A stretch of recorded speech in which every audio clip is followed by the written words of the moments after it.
अस्सलामुअलैकुम व्यूवर्स, कैसे हैं सब। उम्मीद करती हूँ सब लोग ठीक ठाक होंगे। व्यूवर्स, मैं हूँ इकरा और आप देख रहे हैं इकराज ब्यूटी एंड किचन।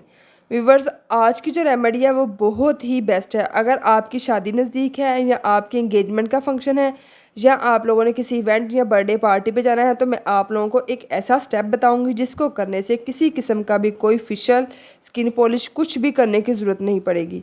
ये एक स्टेप आपके फेशियल के ऊपर भारी होगा।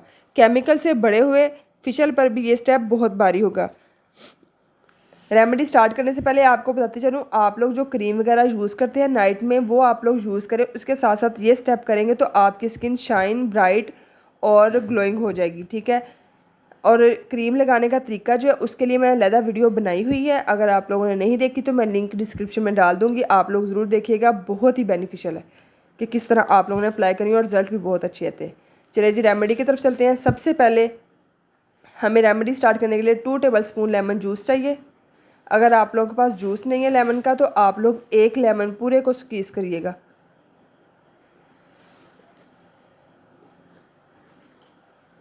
ठीक है। उसके बाद हम इसमें ऐड करेंगे 2 टेबलस्पून ही रॉ मिल्क। कोशिश कीजिएगा कि आप लोगों को बकरी का मिल जाए। मैं यहाँ पे भैंस का ही यूज़ कर रही हूँ, लेकिन है रॉ। ठीक है, ये ऐड कर दिया। अब हम इसमें ऐड करेंगे, हमारा थर्ड इंग्रेडिएंट है हनी। ये देखिए, हनी आप लोग ले लेंगे, 1/2 टीस्पून हनी लेना है। तकरीबन इतना सा ले लीजिएगा। ठीक है, इसको ऐड कर देंगे। अब हम इसके बाद इसको मिक्स कर लेते हैं और उसके बाद मैं आप लोगों को लास्ट इंग्रेडिएंट क्या ऐड करना है वो बताते हैं। ये सारी चीज़ें आप लोगों को किचन से इजीली अवेलेबल होंगी। ये हम लेंगे गंदम का आटा, जिससे हम आम रोटी वगैरह बनाते हैं, वो वाला आटा आप लोगों ने यूज़ करना है। 2 स्पून ही हम इसमें गंदम के आटे के ऐड करेंगे। ये देखें नहीं। अब हम इन तमाम चीज़ों को अच्छी तरह मिक्स कर लेंगे। ये आप लोगों की स्किन को नेचुरली ब्लीच करता है और मार्केट की ब्लीच को भी, ये जो स्टेप है, ये जो मैंने रेमेडी बताई है, ये मार्केट की ब्लीच को भी पीछे छोड़ देती है। अक्सर आप लोगों की स्किन सेंसिटिव स्किन वाले भी यूज़ कर सकते हैं, लेकिन लेमन जिनकी स्किन को सूट नहीं करता वो लेमन ना ऐड कीजिएगा, वो स्किप कर दीजिएगा।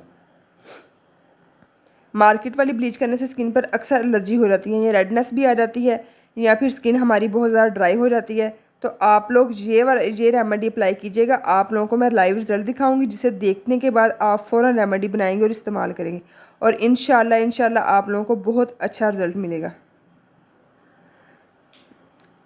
मिक्स करने के बाद इसको अच्छी तरह अपने फेस पे, हाथों पे, जहाँ जहाँ आप लोग वाइटनिंग चाहते हैं, पाँव पे भी अप्लाई कर सकते हैं, अच्छी तरह अप्लाई कर लेनी है। मुझे बहुत से कमेंट्स आ रहे थे कि आप भी कोई होम रेमेडी बताइएगा, मार्केट वाली प्रोडक्ट से तो हमारी स्किन ख़राब हो गई है। तो मैं वो चीज़ें बताइएगा जो हम आम किचन से इजीली ले सकें। ये देखें, अच्छी तरह पूरे हैंड पे अप्लाई कर लेंगे इसको।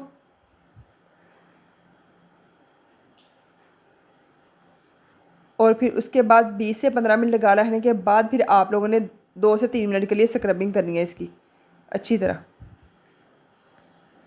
ये कुदरती ब्लीच है। ये सारी चीज़ें आप लोगों को इजीली, आसानी से अपने किचन से मिल जाएंगी। ठीक है, ये आप लोगों की स्किन को ख़राब भी नहीं करेगी और आप लोगों की स्किन के ऊपर फेयरनेस भी लेगी। ये देखें जी, कितना नीट एंड क्लीन मेरा हैंड निकला है। इस तरह हल्के हल्के स्क्रबिंग सर्कुलर मोशन में 2 से 3 मिनट आप लोगों ने करने के बाद फिर आप लोगों ने अपने फेस को, हाथों को वॉश कर लेना है।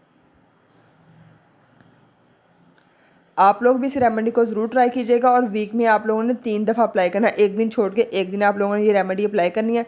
इसका कोई साइड इफ़ेक्ट नहीं है, बहुत ही अच्छे रिजल्ट्स हैं। आप लोग इसको ज़रूर अप्लाई कीजिएगा और मुझे कमेंट सेक्शन में फ़ीडबैक भी दीजिएगा। ये थी जी हमारी आज की रेमेडी। उम्मीद करती हूँ मेरी वीडियो हेल्पफुल लगी होगी। काइंडली मेरे चैनल को भी सब्सक्राइब कर लें। वीडियो थोड़ी सी भी अच्छी लगी है तो उसको लाइक ज़रूर कर दीजिएगा। अल्लाह हाफिज़।